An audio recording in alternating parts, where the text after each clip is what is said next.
どうもコロッケくださいです。今回はワンピースからザ・クロコダイルの女体化を作ります。クロコダイルはアラバスタ編でルフィたちに立ちふさがった桜花七部会の海賊です。砂の実の能力を持ち、自らを砂に変えたり触れたものの水分を奪ったりします。それまで数々の強敵を倒してきたルフィが手も足も出ず敗北するシーンは衝撃でした。実は個人的にワンピースだとアラバスタ編が一番好きでして。そしてアラバスタ編のボスであるクロコダイルもめちゃくちゃ好きです。アラバスタ編ではザ・悪役という感じで圧倒的な強さと残虐さを持ち、それに加えて一国を裏で操りほぼ征服しかけたほどの頭の切れ、悪役として完璧すぎる。アラバスタ編の完全な敵側のクロコダイルも好きなのですが、インペルダウン編からマリンフォード編の一時的に味方になったクロコダイルも好きです。特にマリンフォード編のクロコダイルを見ると一気に見方が変わりますよね。処刑されそうになったエースを助けるシーン、刺された白ひげに激高するシーン、他にも色々あるんですが、出てくるシーン全部かっこいいんですよね。もともと好きだったクロコダイルがより好きになりました。そんなクロコダイルを今回女体化で作るわけですが、実は公式デイフの女体化イラストが存在するんですよね。クロコダイルに限らず、ワンピースはいろいろなキャラのイフ女体化がイラスト化されていまして。小田先生、絶対女体化好きですよね。なんとフィギュアまで出ている。本当にありがとうございます。ちなみに、ワンピースの女体化は界隈ではサラダ化というのですが、これは小田先生が初めて SBS で性転換イラストを描いた際の女体化ルフィのセリフが由来みたいです。そしてその後も、いろいろなキャラのサラダ化イラストが描かれ、ついにクロコダイルのサラダ化も出てきたという。しかし、実はクロコダイルの女体化についてはこれ以外にもちょっとしたお話が存在します。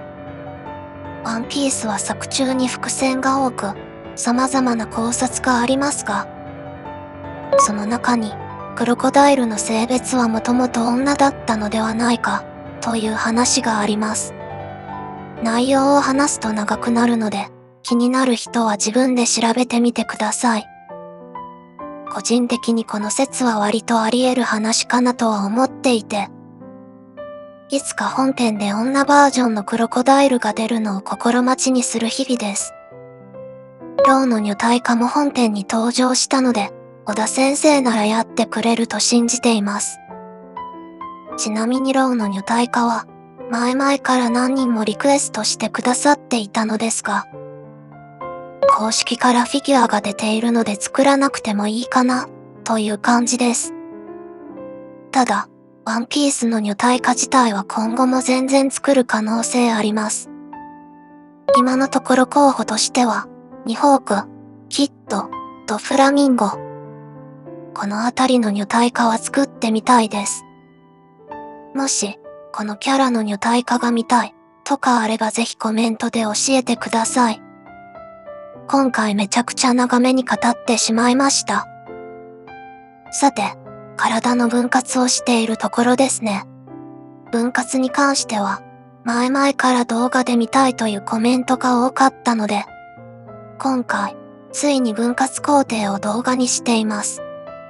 作業自体は見たまんまなんですが、分割をカット、逐打凸の造形、王の造形、という流れです。分割をしておくと、塗装工程がぐっと楽になるので、最低限はやっておきたいところです。今回、最初はスカートにしようと思っていたのですが、なんとなく、男の時と同じ服装の方が、合うような気持ちになりまして、途中で作り直しました。全体的な体のラインは、ワンピースの女性らしいゴンキュッポンにしているので、服装が同じでも、男の時とは結構違う見え方になるのではないかと。特に、胸元はかなり開いた形で、スカーフでも隠せないサイズ感となっております。胸のサイズ感はいつも悩むのですが、女体化クロコダイルはもう間違いなく大きめだろうなと。なんなら男の時でもちょっとした女性よりはありそうな胸元ですよね。今回のクロコダイルや、以前作ったパパクロなど、ほぼほぼ巨乳の解釈で間違いないだろう。というキャラクターだと、何の躊躇もなく大きめにできるのですが、女体化時の体型の解釈が分かれるタイプだと、さすがにちょっと悩みます。まあ、悩んだ結果いつも大きめになるんですが、あえて言わせていただこう。胸は大きければ大きいほどいい。ということで、リクエストする際は盛られる覚悟を持ってよろしくお願いします。さて、また長々と話が脱線してしまいました。いつの間にか作業がかなり進んでいますね。髪の毛を作っていきます。髪はロングかショートか、女体化を作るときは毎回悩みますが、公式 F のイラストでもショートっぽかったので、今回はショートにしました。ワンピースの公式女体化は基本的に、髪型は大きく変わらないイメージなんですが、個人的には髪型がガラッと変わるパターンの女体化の方が刺さります。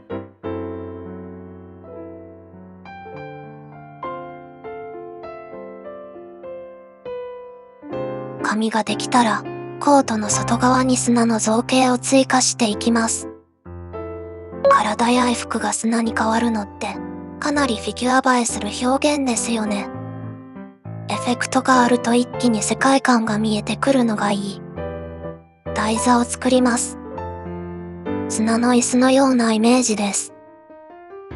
まずアルミ線を土台に刺し、なんとなくの全体像を作ります。アルミ線に粘土をどんどん持っていきます。ある程度持ったら、全体に砂の流れを造形して、焼いて固めた後、テクスチャーペイントを塗っていきます。これは乾燥後、表面が砂のようにザラザラした質感になる便利な塗料です。これをコートなどにも塗ります。最後に、葉巻から出る煙をレジンで作ります。今回使用するのは、粘土のように手でこねられる珍しいレジンです。原型完成です。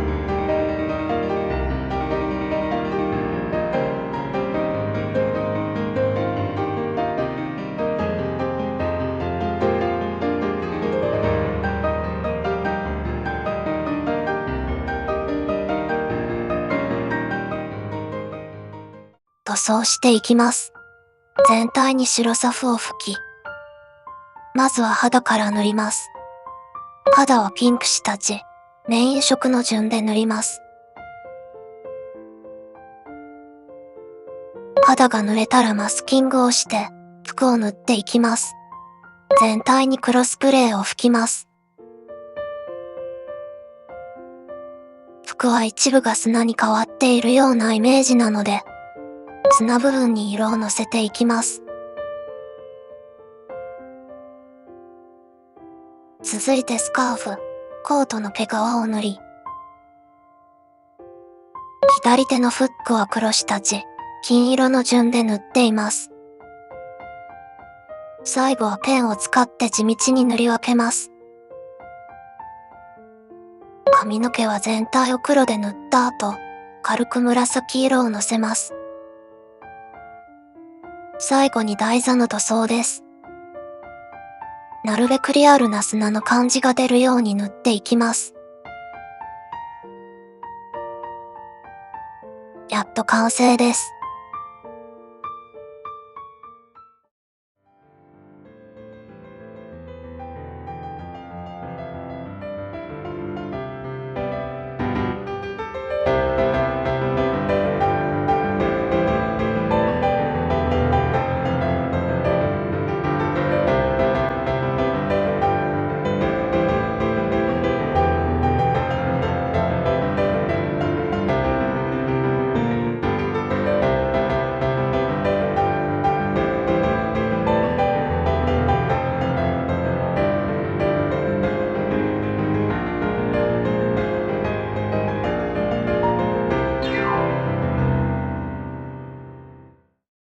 いつでも最大